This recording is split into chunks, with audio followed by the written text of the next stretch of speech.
시편 136편 1절로 5절 말씀입니다. 성경 말씀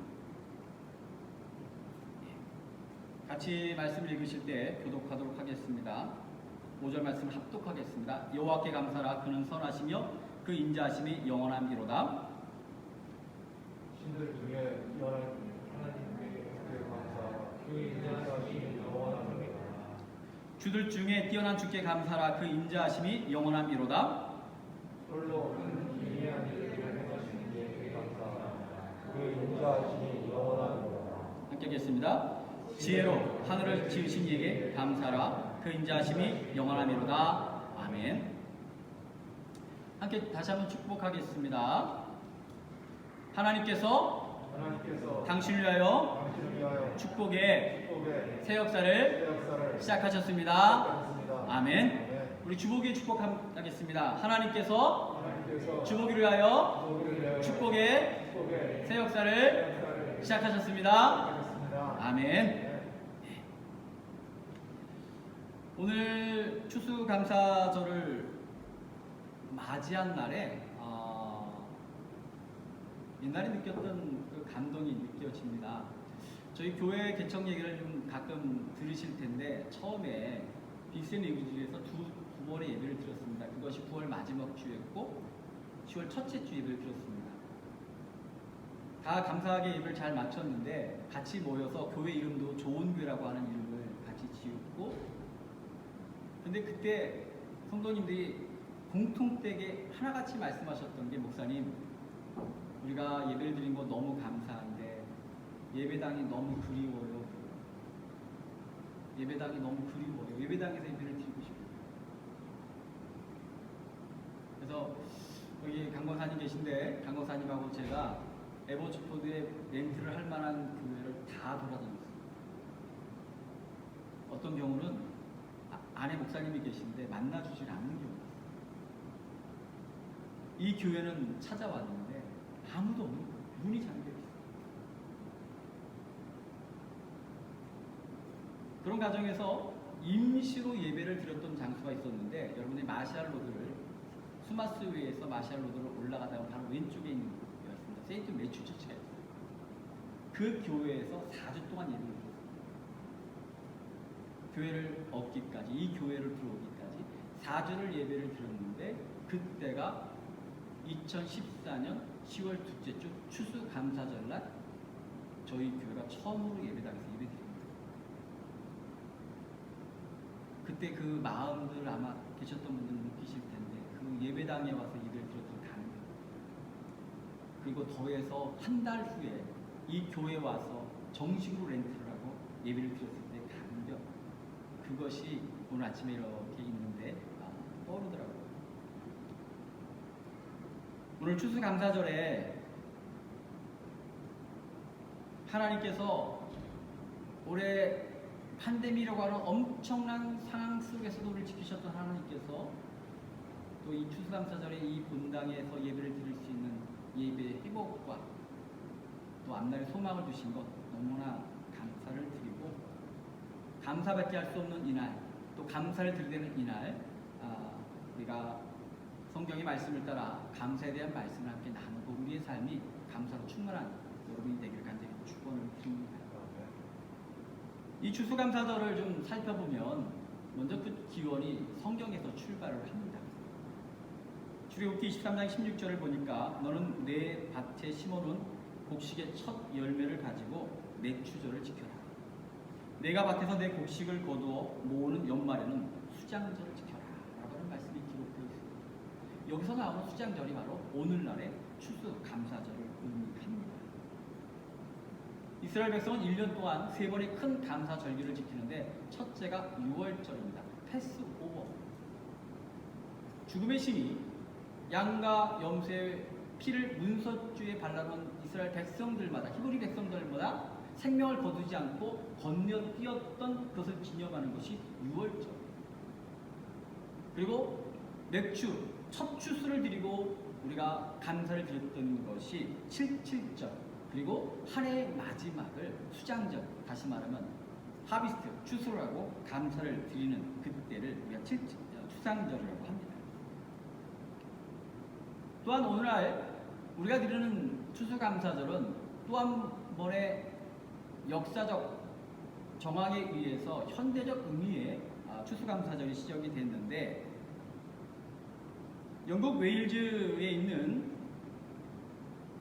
항구 프리머스라는 곳에 가면 돌비가 세워져 있습니다. 그 돌비에는 이와 같이 글이 있어요. 여기서 믿음의 선조 101명이 떠나다라고 하는 그런 글귀가 담겨져 있습니다. 101명이 떠나다. 1620년 9월 10일.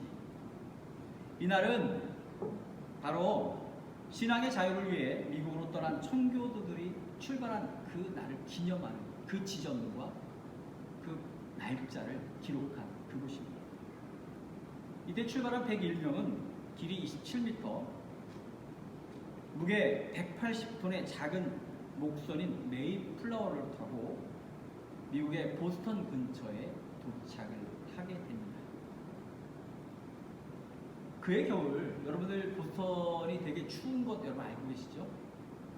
도착할 때는 그렇지 않았는데 겨울이 오니까 얼마나 추운지, 그리고 먹을 것이 없어서 많은 사람들이 죽어가기 시작합니다. 그뿐만이 아닙니다. 인디언들이 공격을 해요. 겨울이 지나고 나니까 101명이 출발했는데 겨우 50명 정도의 사람들이 살아남았습니다. 그 중에서 나이 드신 분들, 어린아이를 빼면 노동을 할 수 있는 사람들이 5, 6명밖에 남지 않았다고 합니다. 그럼에도 불구하고 그들은 하나님께 기도하고 하나님께 감사하고 하나님의 능력을 간구하면서 봄이 왔을 때 영국에서 갖고 온 씨앗들, 굶어 죽을 망정 포기하지 않았던 씨앗들을 땅에 뿌려서 농사를 짓기 시작합니다. 그런데 토양이 너무 달랐던지 그 씨에서 싹이 나지 않는다. 얼마나 절망했겠어요. 얼마나 좌절했겠어요. 그러나 또 반대로 보면 그 순간 얼마나 기도했겠는가라는 생각이 들어요. 얼마나 간절했겠는가. 하나님, 이 씨가 싹이 나질 않아요. 땅속에서 전부 다 썩었어요. 어떡합니까? 하나님, 당신을 위해, 영광을 위해, 당신 뜻대로 살기를 원하는 우리들이 여기서 마지막 희망이 이렇게 무너지고 있습니다. 하나님, 살려주세요. 살려주세요. 살려주세요. 그런 가운데 기적적으로 그들과 적대적인 사람들이 아닌 인디언들이 옥수수와 호박씨를 가지고 왔습니다. 그리고 농사 짓는 법도 가르쳐 주기 시작합니다. 곡식이 나기까지 사냥하고 물고기를 잡으면서 첫 수확을 드디어 정말 기적적으로 마치며 수확을 하고 첫 감사 예배를 드릴 때 인디언들을 초청했대요. 그랬더니 인디언들이 야생 칠견조를 잡아갖고 그리고 옥수수를 가지고 와서 더불어 잔치를 드렸습니다. 비록 소출은 적었지만, 먹을 것은 적었지만, 그럼에도 불구하고 굶어 죽이지 아니하시고 생명을 지키셨고 희망을 주신 하나님께 감사하며 인디안들과 더불어 예배를 드렸던 그들은요, 그 남은 첫 번째 수확을 가지고 제일 먼저 한 일이 뭐냐면 교회를 짓는 거죠. 두 번째는 그 남은 수확으로 학교를 졌습니다.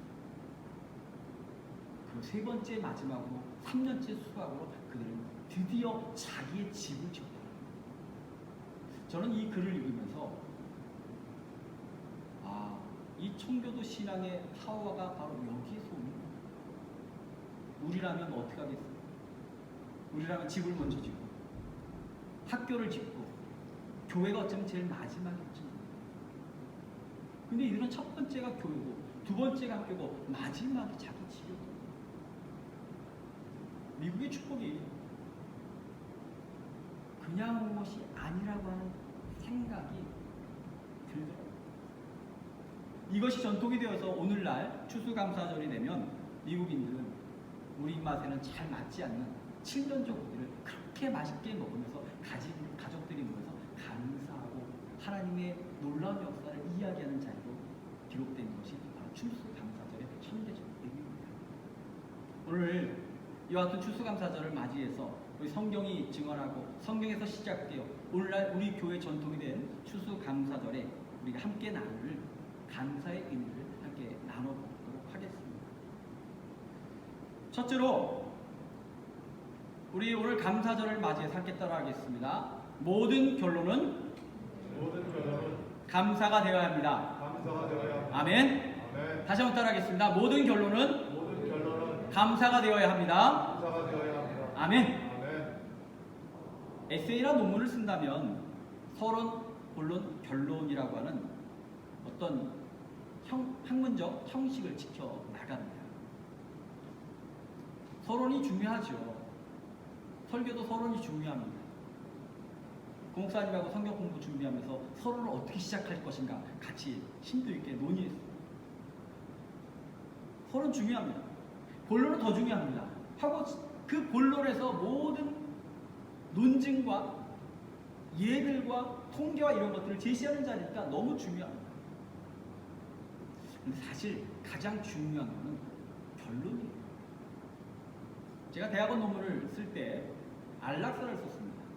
안락사에 대한 신학적 입장을 쓰면서 신학적 입장, 법적 입장, 의학적 입장에서 안락사를 다 돌아보면서 그다음에 세계 각곳의 사례를 다 하면서 안락사를 썼는데 그것을 가지고 저를 지도하셨던 교수님을 만나러 갔을 때 그 이용규 교수님이 저에게 던졌던 이야기가 지금도 제 마음에 박혀 있어요. 그래서 너의 생각은 뭐야? 안락사에 대한 너의 결론은 뭐야? 법이 이렇고 신학이 이렇고 성경이 이렇고 의학적으로 이런데 네가 이것을 바탕으로 내리는 너의 결론은 뭐니? 라고 하는 그 질문이 팍 와닿는 거예요. 대학원 다닐 때 논문이라는 것이 그저 많은 책을 보고 베끼기가 급급한데 갑자기 너의 생각은 뭐니라고 했을 때 굉장히 당황했던 그런 생각입니다. 결론이라고 하는 것은 글을 쓴 사람의 최종적 생각이며 주장입니다.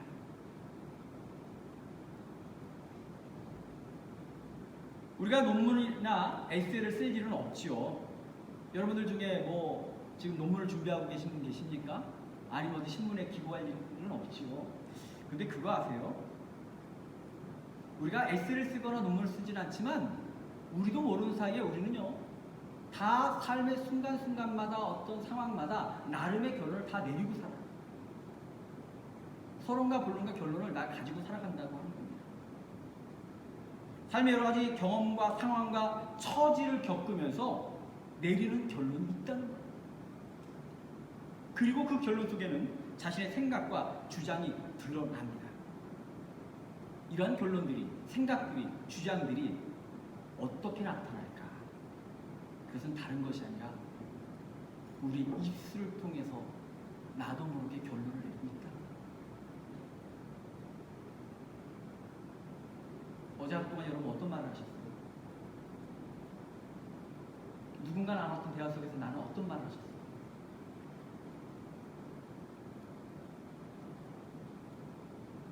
그 속에 여러분도 모르는 사이에 여러분의 생각과 주장을 결론 낸 이야기들이 이미 표현됩니다.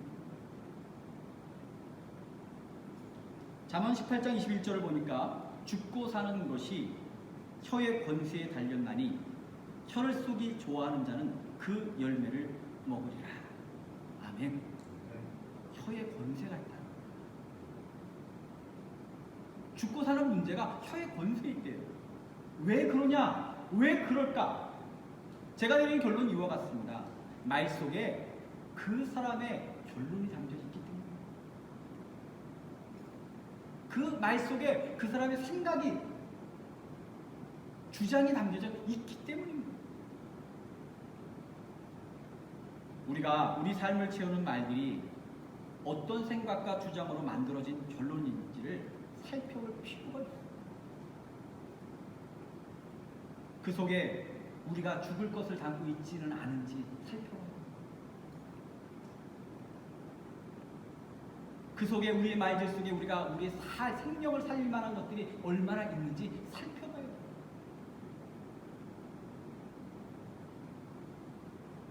여러분, 그러나 아쉽게도 많은 사람들이 그 말 속에 죽을 말들을 많이 담고 살아요. 99가지가 좋은데 그러나 하면서 한 가지 나쁜 이야기를 하는 사람이 있어요. 죽을 이야기를 하는 거예요. 어떤 일은 99가지가 정말 힘들고 어려운데 한 가지를 이야기하며 그 한 가지 때문에 희망을 품고 삶의 생명을 유지하고 하나님께 나가는 사람이 있는가 하면 한두 가지 때문에 죽을 길을 선택하고 죽음의 결론을 내린 사람 다 좋은데 이것 때문에 그 말만으로 이미 그 사람의 결론은 안 된다고 결론합니다.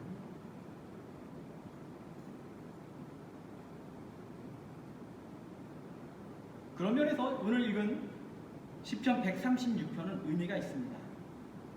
시편 136편은 어떤 개인의 시라기보단 이스라엘 공동체의 고백이 담긴 시예요.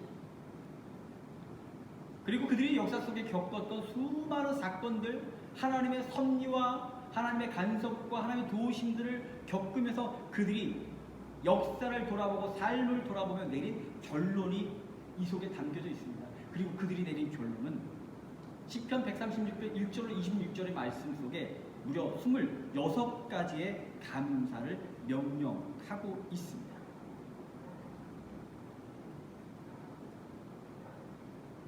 그들은 과거에 함께 하셨던 하나님께 그리고 현재의 나를 먹이시고 함께 하시는 하나님께 감사라고 거듭거듭 선포하고 가르치고 권하고 있습니다. 그들이 내린 결론은 감사였고 그들은 하나님께 감사를 함께 노래하며 외쳤습니다. 자, 우리 함께 감사하자.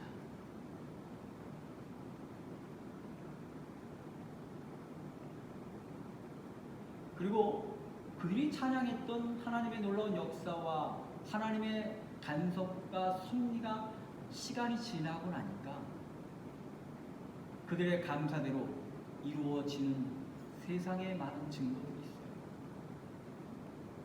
오늘날 인구를 약 70억 정도를 봅니다. 그 중에 유태인의 숫자를 약 1,800만 명 정도.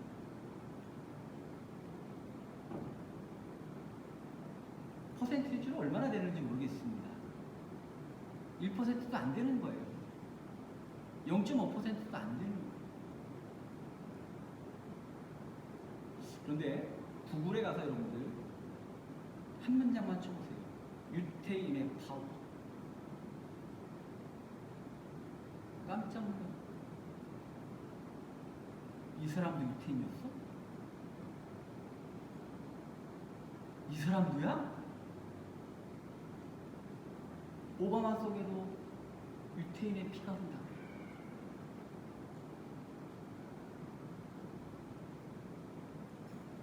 우리가 세계사에서 그리고 현대사에서 이름 좀 들어본 사람, 좀 유명하다 하는 사람, 세계를 움직이는데 일조하는 사람, 세계의 어떤 재화를 움직이는데 영향을 미치는 사람들을 찾아보면 다 유대인.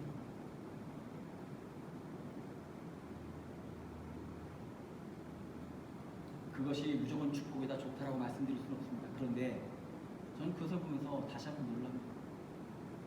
그들은요, 유대인들 하는 얘기는 뭐냐면 결론이 삶이 어쨌든 간에 그들은 하나님을 인정하고 하나님께 대한 감사를 말미암아 그들의 삶을 되살리는 놀라운 기적을 끊임없이 체험하고 살았던 거예요. 오늘 감사절에 여러분 다시 한번 묻습니다. 여러분의 말 속에 생명을 살 것을 선포하고 계십니까? 죽일 것을 선포하고 계십니까? 축복과 은혜의 말로 내 생명이 하나님의 은혜 가운데 머물기를 소원하는 말을 선포하고 계십니까? 아니면 힘들고 어려운 것들만을 이야기하며 죽음의 길을 지금 가고 계십니까? 살기를 원하신다면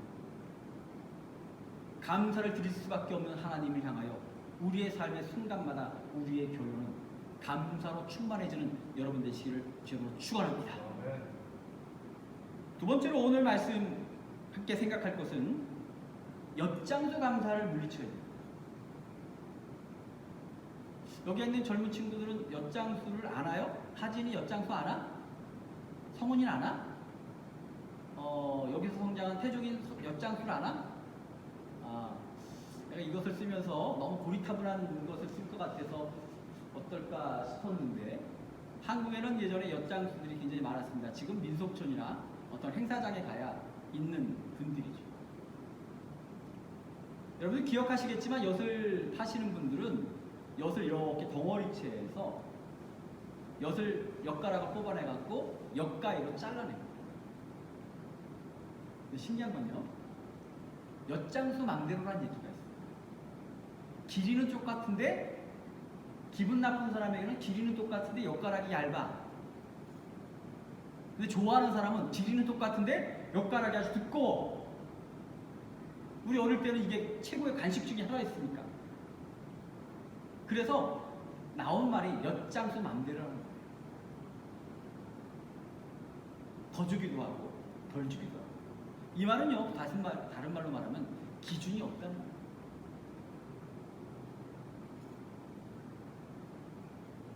살다 보면요, 제일 힘든 인간관계가 뭐냐면 기준이 없는 사람 만날 때가 제일 힘들어요. 목회 중에 뭐가 제일 힘든지 아세요? 기준을 세우는 게 제일 힘들어요.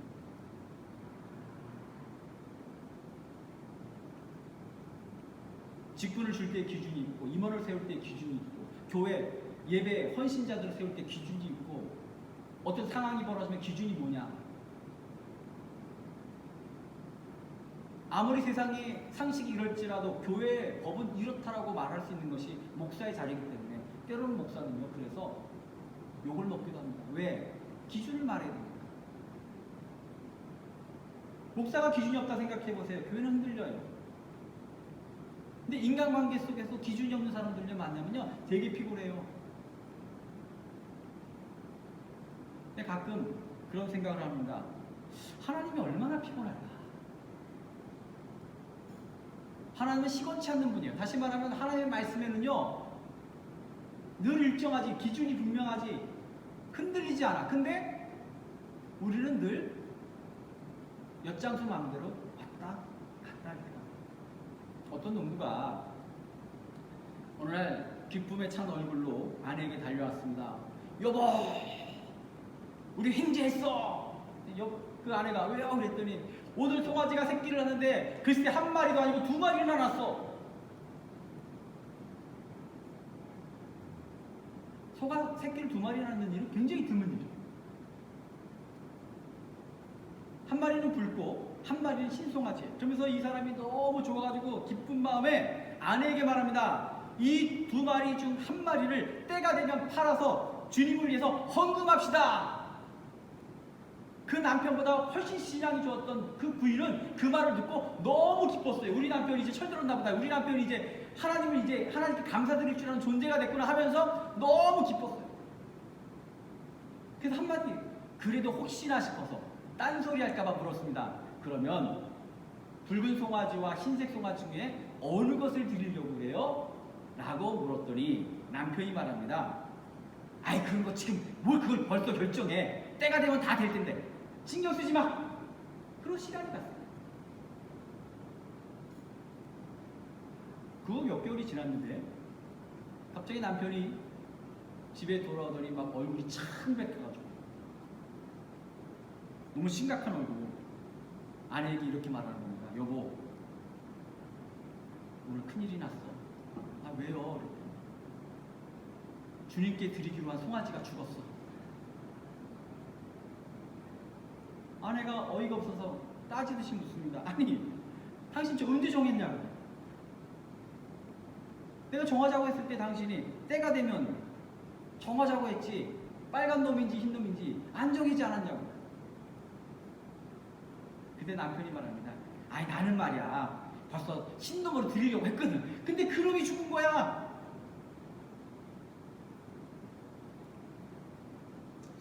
오늘 우리가 추수감사 예배를 드리면서 여러분이 영적으로, 내적으로 결단해야 될 것이 있어요.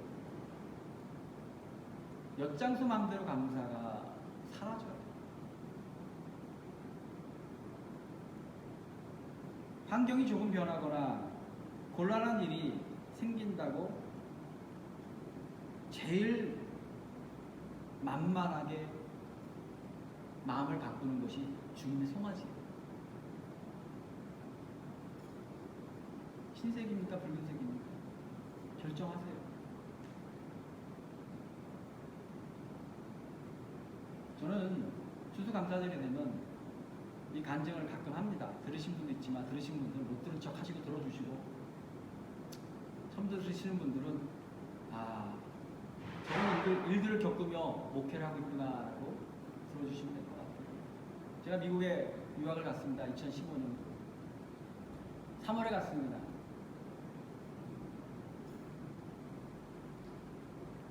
가진 돈이 전부가 모든 내 전 재산이 29,000불인데 렌트를 하고 차를 사고 등록금을 내니까 통장의 돈들이 막 하루가 다르게 퍽퍽퍽 줄어들기 시작해요.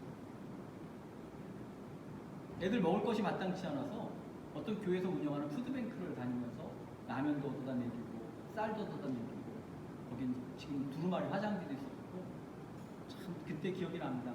라면 한 박스를 얻어갖고 오는데 세상을 얻은 것처럼 너무 기쁘고 정말 그 감격적인 마음, 그렇게 왔어요. 그래서 한 박스를 가지고 왔더니 그 다음 주에 가보니까 이렇게 써있더라고요. 라면은 식구 개수대로만 가져가세요.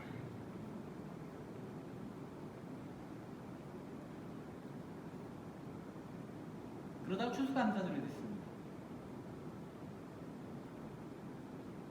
저희 처 앉아가지고 추수감사절 헌금을 어떻게 할까 논의를 했습니다. 왜냐면 넉넉한 삶이 아닙니다. 2005년도인데 그때 아내와 마음을 먹기를 저희가 소득했던 한 주간의 헌금을, 한 주간의 소득을 감사헌금으로 드렸습니다. 그리고 나서 그 안에 기숙사 안에는요, 유학원 여러 목사님들의 사모님들과 같이 앉아서 이야기를 하는데 다 목사님들이 마음 부담이 있던 거예요. 어려운 가운데 추수감사절 헌금을 하는 게 다 힘들었던 거예요. 그래서 뭐 사모님들끼리 얘기하는데 저희 가정이 거기 있던 여러 가정들 중에서 추수감사절 헌금 랭킹 1이었습니다. 그것도 다른 사람들이 깜짝 놀랄 정도. 오히려 그분들은 일을 안 해도 살 정도의 분들이었고 저희는 일을 안 하면 살 수 없어서 제가 새벽 3시, 4시에 일어나서 신문을 돌리고 있어요.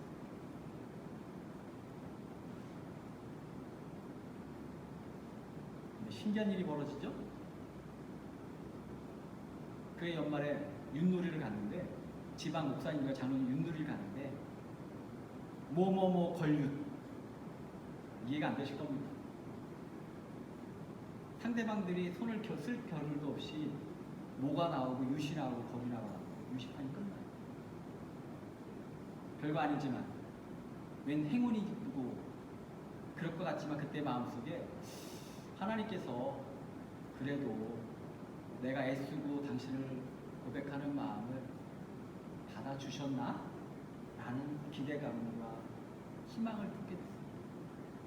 그리고 얼마 있지 않아서 제가 캐나다에 목회자리가 있어서 넘어오게 됐고 그 길로 제가 지금 16년째 이곳을 목회하고 있습니다.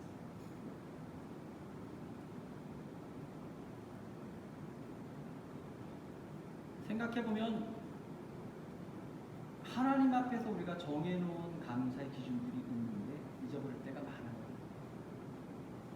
엿장수 감사는 한번 이번 2020년도 추수감사절을 맞이해서 진지하게 고민하시고 영적으로 물리치시고 극복하셔서 하나님께 분명한 흰 송아지가 될지 붉은 송아지가 될지 결정하셔서 한결같은 마음으로 감사하는 주의 백성 되기를 간절히 축원합니다. 그러면 그 자리에 복이 있습니다. 오늘 제목이기도 하고 한 말씀, 이제 다른 말씀도 있지만 이 말씀으로 좀 넘어가도록 하겠습니다.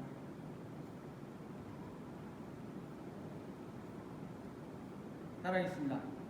감사와 감사와 함께 따릅니다. 감사와 감사와 축복은 축복은 언제나 언제나 함께한다. 함께한다. 아멘. 네. 감사와 축복은 언제나 함께. 감사와 축복은 다른 말로 늘 어깨 동무라고 있습니다. 우리 어깨 동무 좀 해봐. 네, 어깨 동무 해봐. 너도 어깨를 올려봐. 아니 둘이 같이 이렇게 올려봐. 흔들어봐. 서로. 같이 가지? 네, 고마워요. 축복과 감사가 희한하게 어깨 동무라고 하고 있습니다. 별개가 아니더라고요. 우리 삶에 한 가지만으로 안 되는 게 있습니다. 요즘 다들 건강에 대한 생각들을 많이 합니다. 저는 요즘 가끔 간호사님 식사하면요 야채만 먹는데 미치겠어. 나는 어쩌라고? 왜냐면 키가 제가 작은데 몸무게가 더 나가거든요. 제가. 그치 얼마나 화가 나겠어. 근데 야채만 먹어요. 근데 권사님의 단점은 운동을 잘해요. 나는 음식은 안 가는데 운동을 열심히 해. 근데 건강이 중요한데요. 영과 마음이 건강하지 못하면 육체가 건강하기가 어려워요. 육체 약함을 겪는 분들 늘 영적으로 하나님께 더욱더 강건하시기를 소망하시고 말씀으로 늘 영혼을 맑게 하시기를 주님으로 축원합니다. 또 반대로 육체가 약하면요 영과 마음이 건강하지 못할 때가 있어요. 육체가 약해지면요 영적으로 막 떨어져. 헌신해야 되는 건 아는데 안 돼. 게을러지고 나태해지고 하나님 관계도 멀어져. 연결되어 있다는 거예요. 감사 축복이 마찬가지입니다. 연결되어 있어요. 토레이라고 하는 유명한 책을 많이 쓰신 분은 이런 얘기가 있습니다.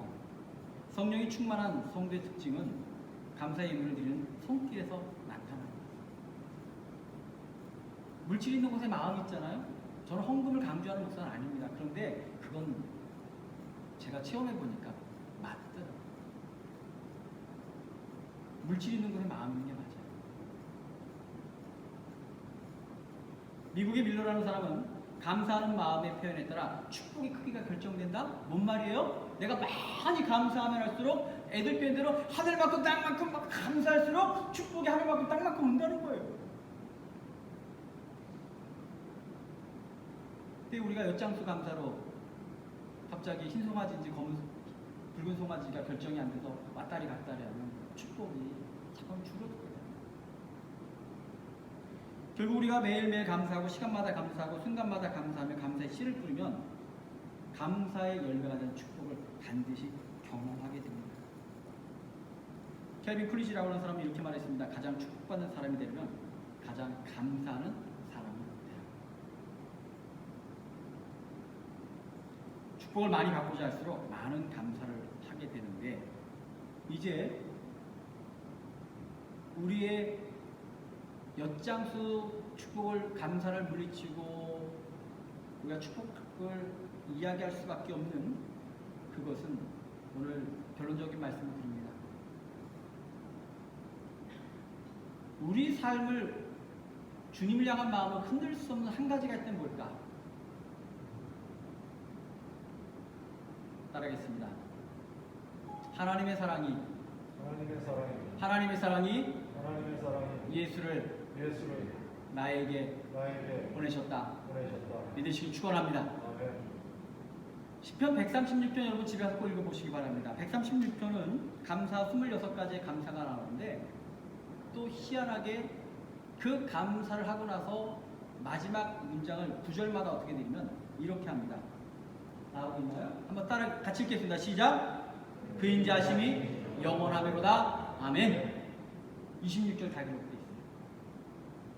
인자하심이, 자비하심이, 다른 말로 사랑하심이. 그 사랑 때문에 우리에게 예수를 보내셨고요. 그 사랑 때문에 십자가를 지게 하셨고요. 그 사랑 때문에 예수를 증인 삼아서 우리에게 구원의 길, 천국 백성이길 하나님의 자녀가 되는 길을 믿는 자에 허락하신 줄 믿습니다. 우리 좋은 교회 공동체는 바로 이것을 믿는 자들이 모인 공동체고 이것을 깨닫는 자는 절대 삶의 어떤 환경 속에서도 변함없는 감사로 하나님께 영광 돌리는 삶 그리고 축복을 받는 그런 주의 백성이 될 줄 믿습니다. 사랑의 최고봉인 예수님께서 오늘 이 땅에 같이 오셔서 오늘 여러분과 함께 하십니다. 오늘 그분을 느끼시기를 축원합니다. 그분과 함께 오셔서 우리의 마음을 오르맞으시는 성령님의 따스함이 여러분 가운데 있기를 원합니다. 내 마음이 부드러워지고 포근해지고 주로 인해서 넉넉해질 때 주를 향하여 감사하고 찬양하고 영광 돌린다면 하나님께서 받으시고 정말 놀라운 축복을 여러분에게 허락해 주실 줄 믿습니다. 기도하겠습니다. 아버지 하나님, 이 추수감사절에 이렇게 성전에서 예배를 드리니 너무 좋습니다. 너무 감사합니다. 또 이 성전에서 그리고 각 가정에서 예배드리는 성도들을 저희가 허락하시니 우리 영적으로 교통하는 이 시간, 이 자리가 바로 천국이 임한 줄 믿습니다. 특별히 오늘 말씀을 나눴듯이 우리 더욱더 이 추수감사절에 정말 하나님께 감사하는 주의 백성 되기를 소원하오니 저희들의 마음속에 늘 인생의 입술을 열 때마다 결론은 감사로 우리의 연약하여 엿가락 같던 감사는 물리치고 날마다 예수 인하여 하나님께 영광 드리는 주의 백성 되고 또 그로 인하여 감사 더불어 축복을 누리는 주의 백성 되게 주여 인도하여 주소서. 이 모든 말씀 예수 그리스도의 이름으로 기도드렸사옵나이다. 아멘.